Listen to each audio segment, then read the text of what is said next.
Trubus. Nah, tentunya sahabat Trubus penasaran nih ya. Podcast kali ini kita akan membahas apa sih gitu ya. Nah, karena di depan kita ini udah ada tanaman ya, walaupun hanya bulirnya gitu dan sudah kering, ini adalah tanaman sorghum. Jadi kali ini kita akan membahas mengenai sorghum. Kenapa sih kita harus membahas mengenai sorghum? Nah, sahabat Trubus, tentunya setiap hari kita juga nyaris memakan ya makanan yang terbuat dari tepung terigu gitu.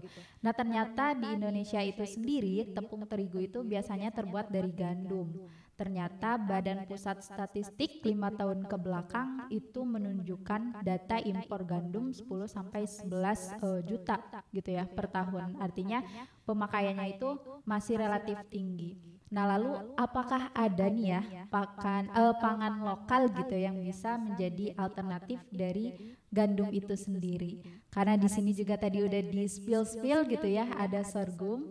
Jadi kita kali ini akan membahas sorghum.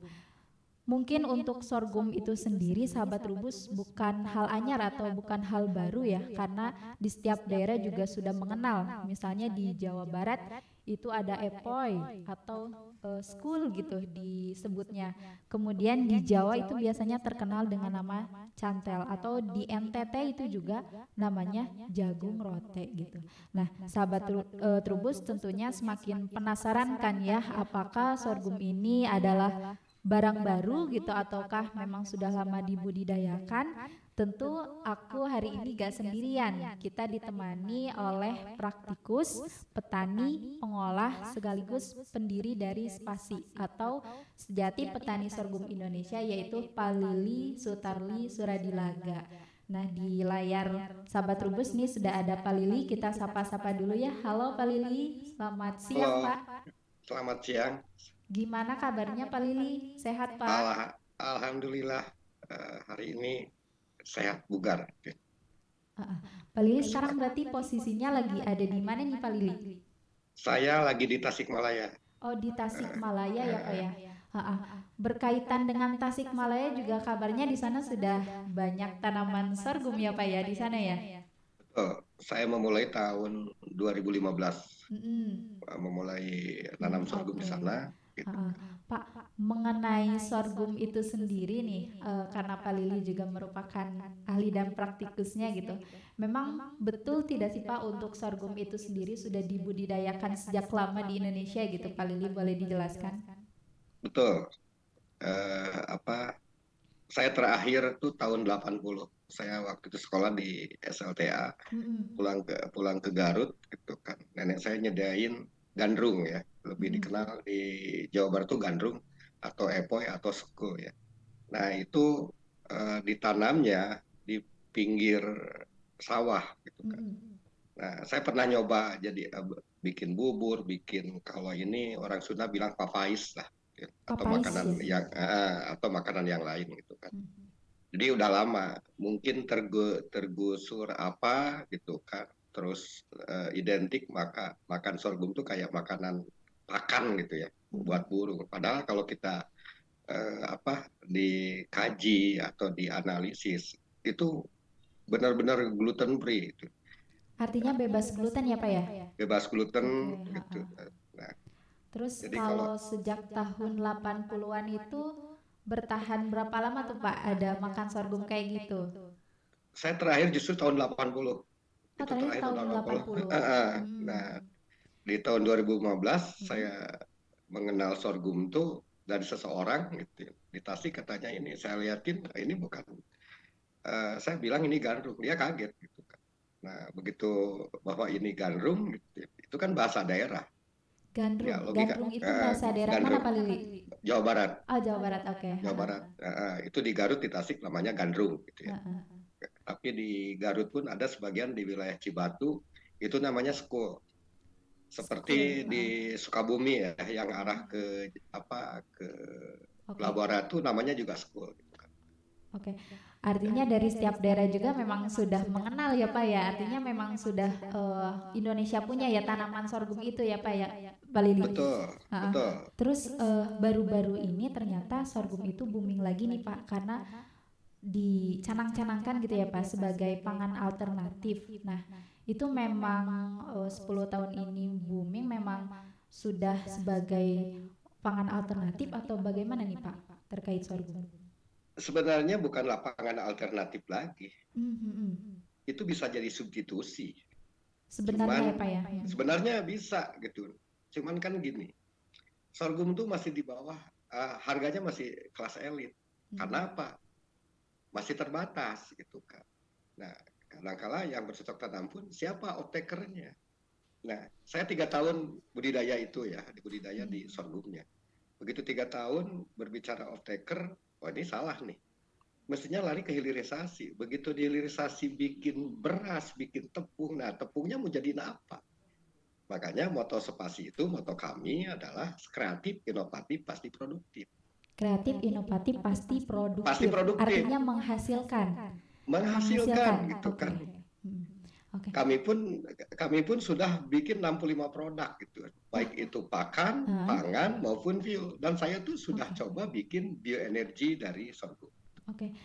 65 produk tersebut itu berasal dari sorghum semua ya Pak ya. Berarti Oh, untuk sorghum itu sendiri memang semua tanamannya itu bisa dimanfaatkan ya Pak Lili ya. Boleh betul. dijelaskan nggak Pak dari bagian apa saja dan mungkin peruntukan produknya untuk apa saja biasanya?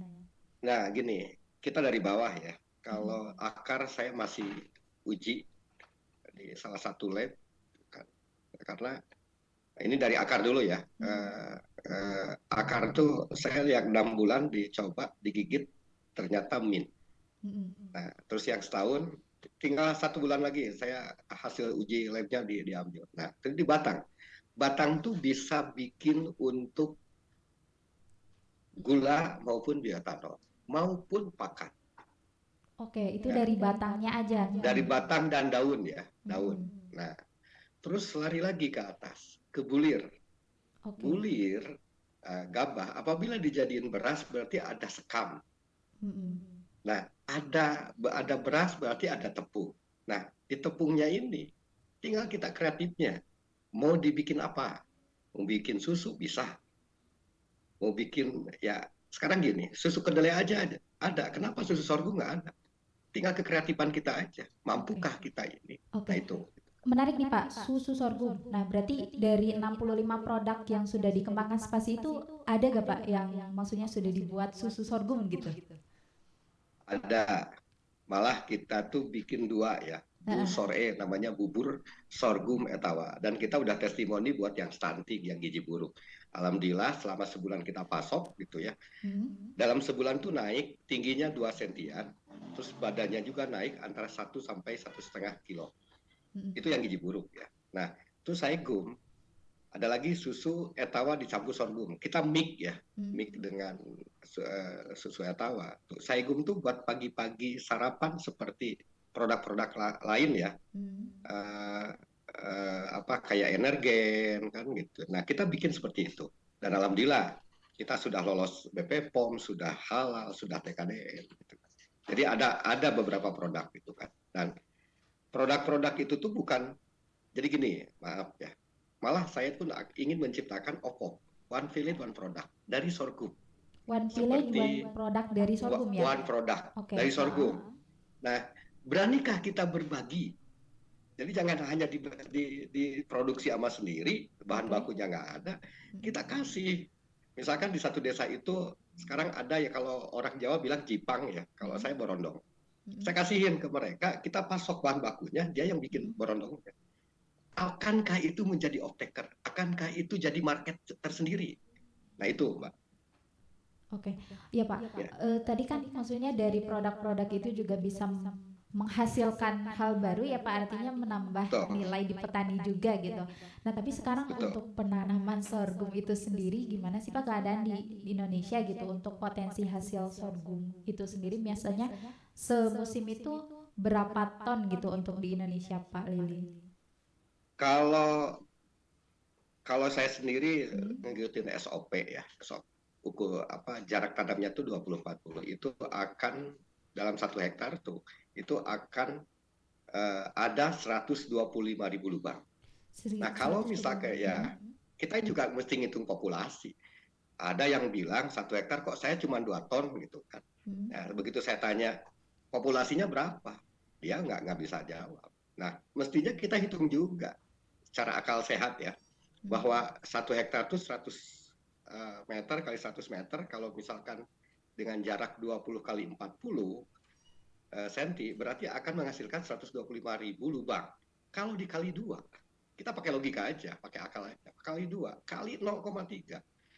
125.000 kali 2, 250.000, dikali 3, 0,3 berarti udah 7 ton setengah.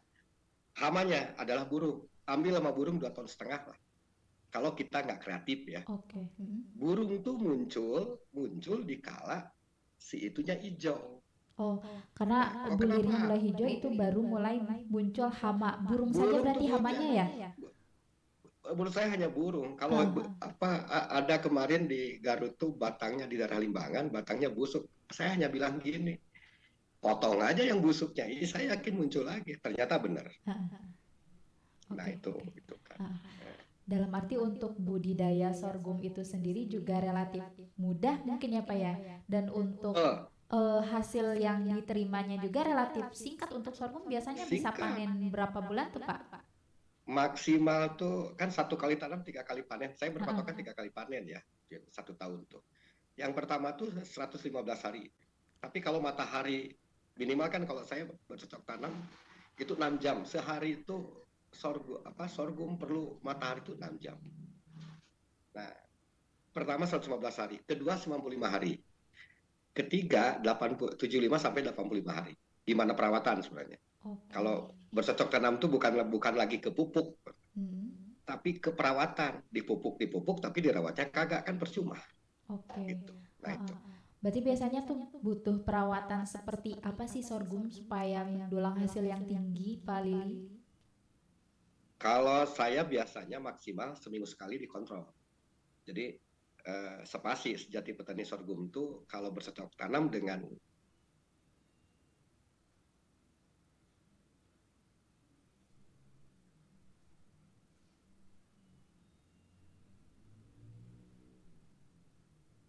Ya, tadi sahabat Trubus kita sambil menunggu Pak Lili gabung lagi gitu, ternyata memang dari tanaman sorghum itu sendiri gitu memang sudah lama ya dibudidayakan di Indonesia gitu. Bahkan Pak Lili juga mengenal dari tahun 80-an nih bagi sahabat Trubus yang kelahiran tahun 80-an gitu. Di sana sempat gak nih atau sudah mengenal sorghum gitu ya semisalnya. Ternyata banyak juga ya, tadi ada namanya gandrung gitu, ternyata ada juga namanya epoi gitu ya, terus ada skul juga dan banyak sekali. Dan untuk sorghum itu juga ternyata di sana sudah ada yang memberdayakan produk itu ya sahabat Trubus, sampai ke 65 produk gitu, sampai 65 produk. Dan biasanya kita mengenal tuh ada misalnya susu sapi, susu kedelai, ini ada susu sorghum gitu kan, itu merupakan hal yang baru juga. Dan ternyata nah ini sudah ada hadir di tengah-tengah kita nih Pak Lili, boleh dilanjut Pak tadi Pak dengan penanaman sorghum ya Pak ya? Ya. Nah, kita kembali lagi. Kalau kita mau nanam seperti kita merawat diri lah. Kalau pingin cakep, pingin cantik kan mesti dipoles. Betul. Nggak Harus touch up ya Pak ya, harus di make up ya. Nah itu make up kan gitu. Nah sekarang untuk perawatannya itu saya dirutinkan itu ke anak-anak minimal tuh 1 minggu atau 3 hari sekali. Karena kalau sudah daun muncul itu saya selalu nyuruh kalau orang Sunda dikepel diambil, disisakan si daun tuh di atas 5. Nah itu gitu. Jadi ya bagaikan diri sendiri lah. Kalau diri sendiri pingin cakep, pingin cantik gitu, pingin setil kan gitu, mesti dirawat loh. Nah itu gitu. Betul. Termasuk juga sorghum ya Pak, buat mendulang hasil itu juga mungkin harus dirawat seperti anak sendiri kayak gitu ya Pak. Pak Lili, mengenai tadi kan mungkin sekilas tentang tanam ya Pak. Nah biasanya tuh petani kebingungan nih Pak, kalau misalnya sudah ada hasil mau dipasarkan kemana misalnya kayak gitu. Nah sejauh ini di petani itu sendiri untuk sorghum memang sudah ada pengepul misalnya yang datang ke petani, atau memang pengepul itu sendiri datang ke petani gitu untuk membawa hasil sorghum itu sendiri, keadaannya seperti apa Pak Lili sekarang? Kalau saya sendiri karena yang ngedampi, ya otomatis saya sebagai off-taker gitu kan, mau nggak mau itu mesti dibeli. Karena target Berapapun kami, ya Pak ya. ya berapapun kalau kami, apalagi alhamdulillah KLBI sorghum kan sudah muncul di 2022. 2022 Eh, ini berarti ya Pak ya. udah muncul. Dulu Mm-mm. 2021 saya terkendala mau ini ke Turki, terkendala dengan KLBI.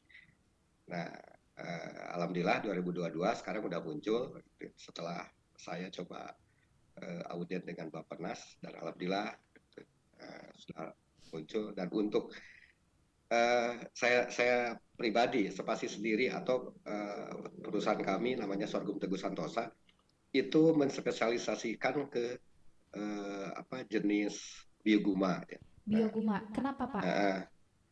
bioguma hasilnya sangat bagus, Mm-mm. dan baik tonase maupun kadar itunya putih ya, bagus, ketepungnya juga bagus kan gitu.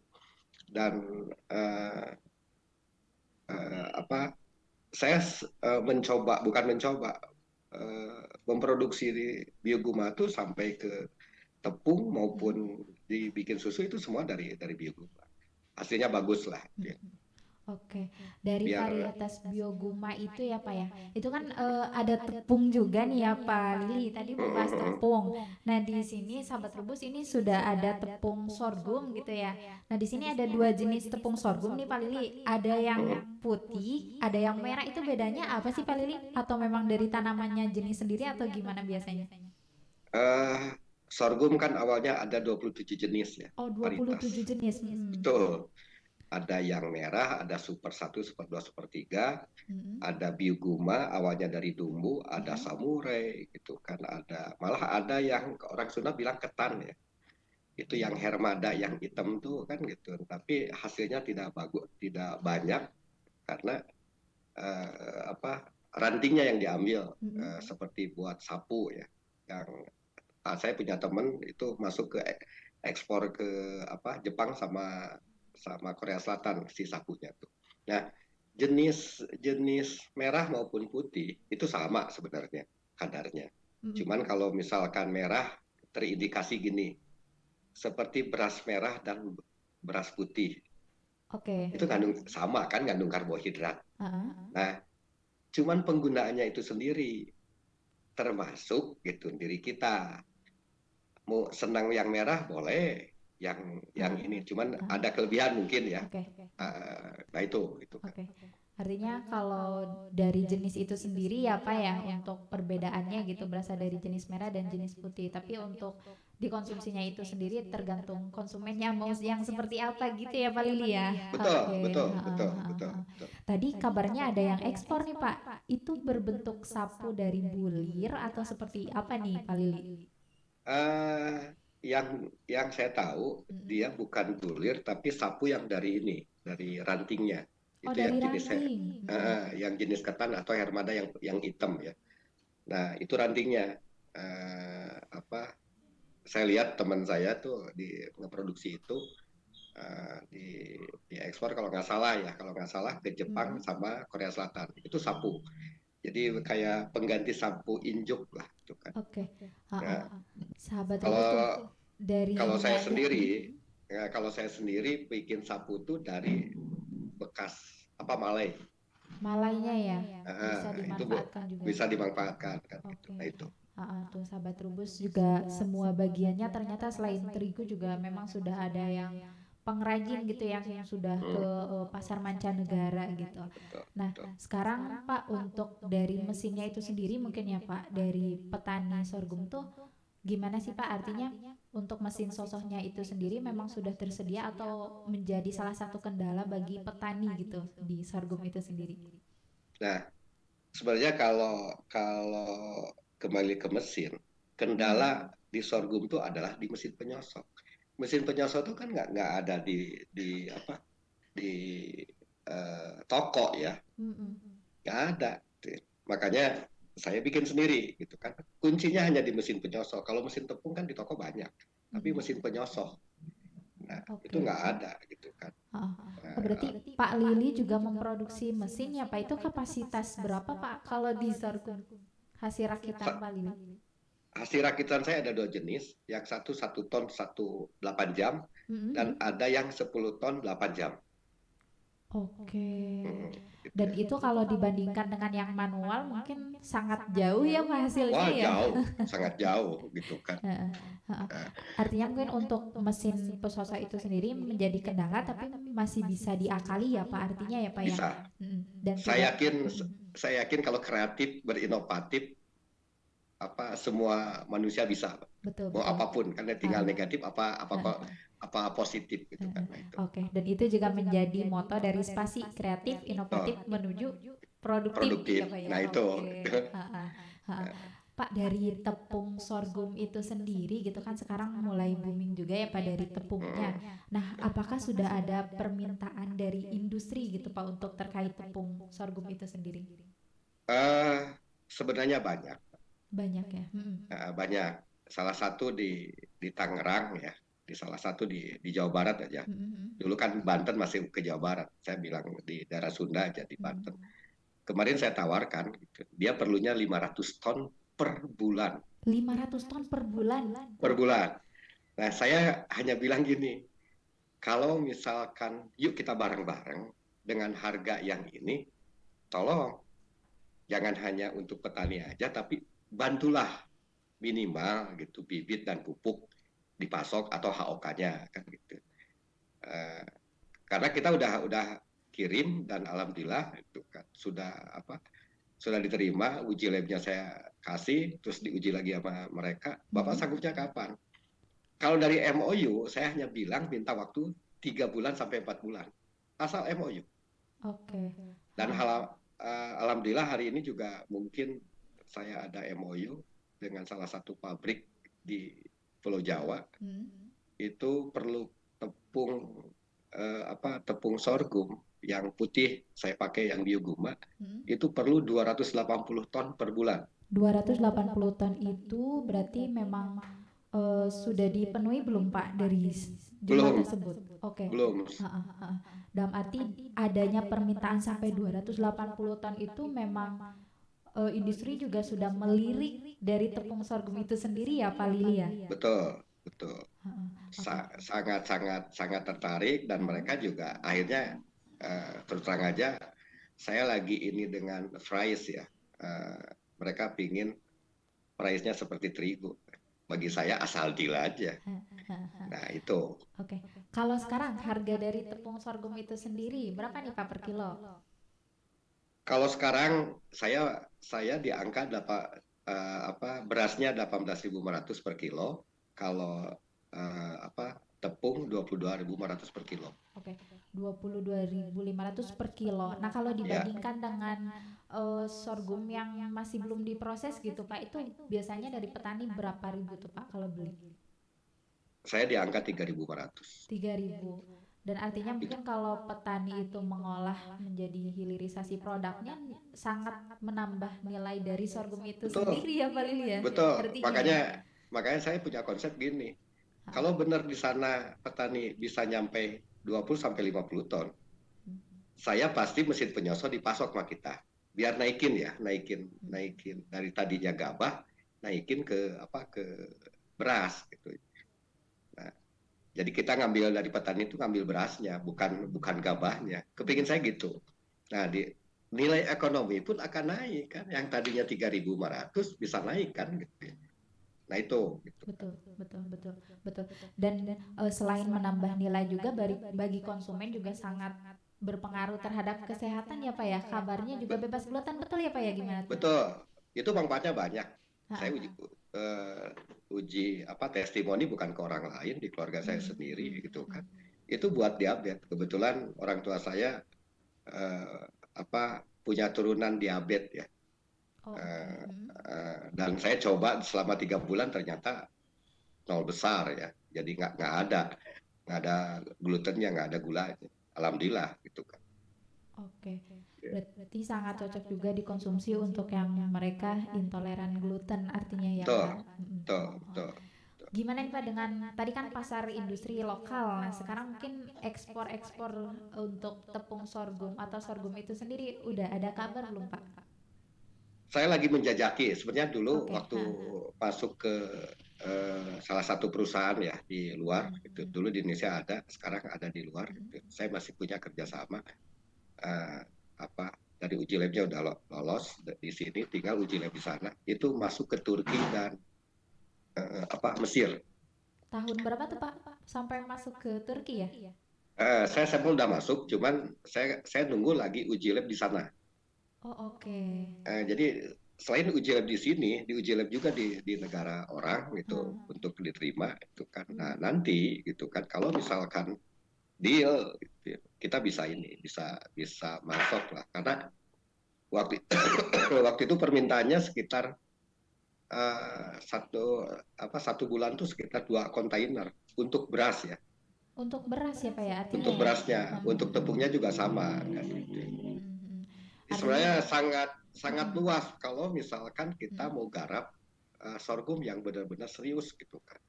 Oke, artinya juga pasar mancanegara sudah juga melirik dari sorghum itu dan produk-produknya ya Pak Lili. Mm, Heeh. mm. Nah, kemudian terkait untuk budidaya itu sendiri, tanaman sorghum tuh termasuk tanaman yang rewel gak sih Pak? Atau misalnya tempat tumbuhnya tuh cocok di lahan seperti apa gitu Pak Lili? Intinya gini, kalau sorghum tuh, kalau menurut saya nih ya, nggak Mm-mm. tahu orang lain, saya di ketinggian sudah nggak no problem. Yang penting kena sinar matahari. Oke. Tanah kering tuh ya sangat cocok. Heeh. Kalau lihat sejarahnya katanya dari Afrika, tapi kalau ngelihat ini di Borobudur gitu kan, ternyata ada apa? Di situsnya tuh ada kok ini sorghum apa padi gitu kan. Nah, Mm-mm. itulah gitu kan. Kalau ngelihat sejarahnya kan dibawa sama zamannya Belanda sama apa Portugis ya. Mm-mm. Kalau ke NTT kan dibawa ke sama Portugis. Mm-mm. Namanya kan bukan sorghum di sana, jagung rote. Tapi di rotenya sendiri bukan jagung rote, palehik kan gitu. Karena saya juga tanam juga di rote gitu kan. Oke. Wak- Mm. eh, ya. Oke, ha, dalam arti mungkin memang tadi dari budidayanya itu sendiri juga cocok ya Pak di Indonesia dan lebih bisa Oh, optimal. Ha. tuh. Kalau misalnya sahabat Trubus ingin tanam sorghum gitu, nah itu biasanya bisa memperoleh bibit dari mana tuh Pak? Gini ya. Kalau sekarang kan kalau saya tidak berpatokan ke apa ke label ya. Mm-mm, Saya lebih lebih berpatokan ke hasil. Kalau hasilnya bagus, karena kalau ke berlabel ini di Indonesia lagi apa ya? Lagi eh, kesulitan bibit. Oh justru kesulitan bibit untuk sorghum ya Pak ya saat ini Betul. ya. Ha. Karena pemerintah menentukan itu bibit mesti bersertifikat. Mm-mm, Saya punya teman di MTB gitu kan namanya Bang Irwan gitu. Bang mm-mm, main aja di bibit saya nggak mau karena mm-mm. saya lebih fokus ke produksi ke hilirisasi Oke, gitu kan. oke. Nah Yang itu gitu hilirisasi kan. itu juga bisa mendatangkan nilai yang cukup wah banyak Betul, sekali gitu ya Pak ya. betul, Oke, artinya. Ha, betul. ha, Nah, ha. Oke, nah, ha, oke. Mungkin Pak untuk sahabat Rubus gitu dari Pak Lili sendiri harapan kedepannya apa sih Pak untuk tanaman sorghum di Indonesia gitu? Dan mungkin dari Pak Lili juga mempunyai program apa sih Pak untuk budidaya sorghum supaya lebih optimal di Indonesia gitu Pak Lili? kalau saya minta ke pemerintah gini, jangan jadi euforia satu, Oke. Hmm. terus jadiin pendamping. Jadi pendamping itu bukan dari spasi sih udah biasa ya. Kalau kerjasama dengan spasi itu pakai pendamping. Nah, pemerintah pakai pendamping kan ada PPL di bawah, kan ada BPP di bawah. Nah, saya minta itu satu. Terus kedua, ketiga, jadikan pangan alternatif yang benar-benar alternatif gitu. Oke. Hmm. Apalagi kan ada aturan ya, yang impor bahan pangan mestinya 20%, 10 sampai 20% bahan lokal. Kok kenapa ada sorghum nggak di ini? Karena sorghum itu ditanam untuk daerah tropis itu sangat cocok. Saya di tanah-tanah seperti NTT kan daerah panas kan gitu. Boleh lihat di salah satu YouTube kan gitu. Saya nanam di Takari di daerah panas kan gitu. Malah di sebelah rumah jabatan gubernur saya juga tanam kan gitu. Kemarin di Jawa Barat juga saya tanam di Bandara Kertajati kan gitu. Oke, oke. Nah itu Ah, dalam arti penanaman pun itu merupakan salah satu program juga dari Pak Lili ya untuk betul, memperluas sorghum gitu. betul, Pak betul. Lili, ini sebenarnya untuk sahabat Trubus ini pasti semakin penasaran gitu ya terhadap sorghum. Tadi juga kita sudah memperkenalkan nih gimana dia ternyata bisa dijadikan berbagai produk, bahkan sampai 65 produk ya Pak ya. Oh, Kemudian dia betul, betul, betul. tanamannya gitu relatif nggak rewel juga, mudah dibudidayakan Mm-mm, dan bisa hasilnya optimal sampai 7 ton gitu ya per mm-mm. musim gitu kan. Nah, mungkin sahabat Trubus juga nanti kita bisa ulas lagi mengenai sorghum ini lebih dalam juga ya, Pak Lili, Ya, ya, tentunya gitu. Dan mungkin bagi sahabat Trubus juga yang ingin mengetahui produk apa saja nih, nah itu juga bisa memperoleh informasinya sebenarnya dari Pak Lili gitu dan menjadi peluang baru untuk bisnis baru juga ya Pak Lili. Ha-ha. betul. Oke, Pak Lili, terima kasih informasinya selama 30 menit ini.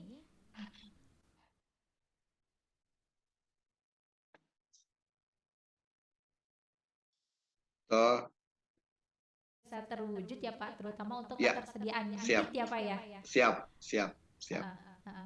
Terima eh, Ya, sama-sama. Ya, sampai jumpa di Trubus Podcast bersama Pak Lili untuk nantinya ya Pak Lili ya. ya. Ha-ha, ha-ha. Saya kebetulan nanti saya pingin gini, Mbak. Maaf, saya potong dulu ya. Saya pingin di Trubus tuh ada Geksor. Apa tuh Pak? Apa Geksor? Gerakan Ekonomi Sorghum. Oke. Hmm. Mudah-mudahan kita usia kita panjang, ada umur lah gitu ya. Terus barokah, insya Allah saya akan bikin Geksor, Gerakan Ekonomi Sorghum. Oke, oke. Siap, dan supaya mungkin gerakan ekonomi sorghum itu juga bisa menjadi peluang baru untuk sorghum ke depannya ya Pak Lili ya, tentunya ya. Betul, Tentu, betul, tentu, betul, tentu. Mbak, betul. Ah, ah, Siap. ah. Siap, dan bisa memikat peminat lain ya untuk di sorghum karena sorghum tadi juga sangat banyak ya Pak potensinya Pak Lili ya. Betul, betul, betul. Hmm. Oke. Eh, Pak Lili, kalau sekarang mungkin itu ya Pak. Kemudian untuk penanaman sorghumnya juga sudah dilakukan di berbagai daerah ya Pak untuk sorghum itu sendiri ya Pak Lili ya. Saya coba di Jawa Barat tuh di wilayah Priangan Timur dan sekarang udah merambah ke Tegal, Jawa Tengah. Ke Tegal, Jawa Tengah ya Pak ya. Betul, Tegal, Mm-mm. Purbalingga saya coba makanya eh, saya jarang ada di rumah keliling gitu kan. Jadi sewaktu-waktu ini makanya kemarin waktu di ini saya mesti zoom nih. Nah, alhamdulillah hari ini kita bisa ini. Jadi di NTT saya sudah buka coba lagi dengan Pak Gubernur Mm-mm. dan saya balik ke Jawa Barat. Di Jawa Barat saya coba di wilayah Priangan Timur dari Mm-mm. Garut, Tasik, Sumedang. Nah, kita kerjasama dengan beberapa BUMDes, badan usaha milik desa, biar kita masif.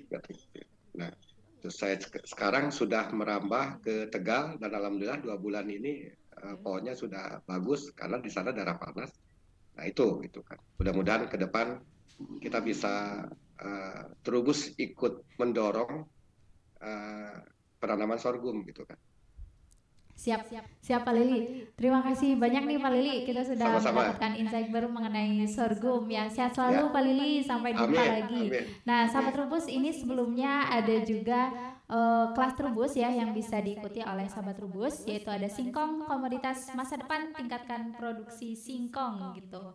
Kemudian sahabat Trubus nanti juga bisa mengunjungi laman kelasrubus.id ataupun media sosialnya dan juga nomornya di 0813 1603 409. Tuh di sana banyak terdapat info kelas Trubus. Ada juga mengenai singkong komoditas masa depan pasar mokaf terbuka lebar. Nah, juga ini ada kelas Trubus, hasilkan lele berkualitas teknik pembesaran di kolam terpal. Nanti sahabat Trubus bisa banget cek di laman kelasrubus.id atau Instagramnya maupun menghubungi nomor yang tertera di layar. Nah, begitu sahabat Trubus, sampai jumpa lagi di podcast selanjutnya. Terima kasih dan sampai jumpa.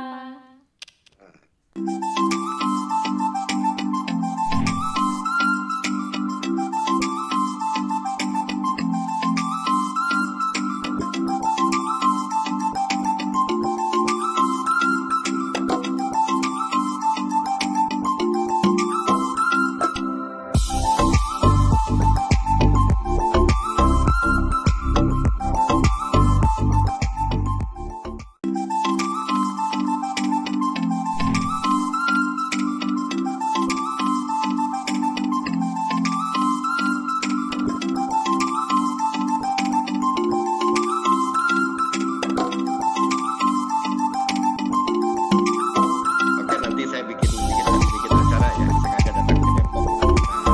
Nah, siap, siap, sami-sami. Ya, yo, bangga. Ya, amin. Makasih ya. Yo, assalamualaikum warahmatullahi wabarakatuh.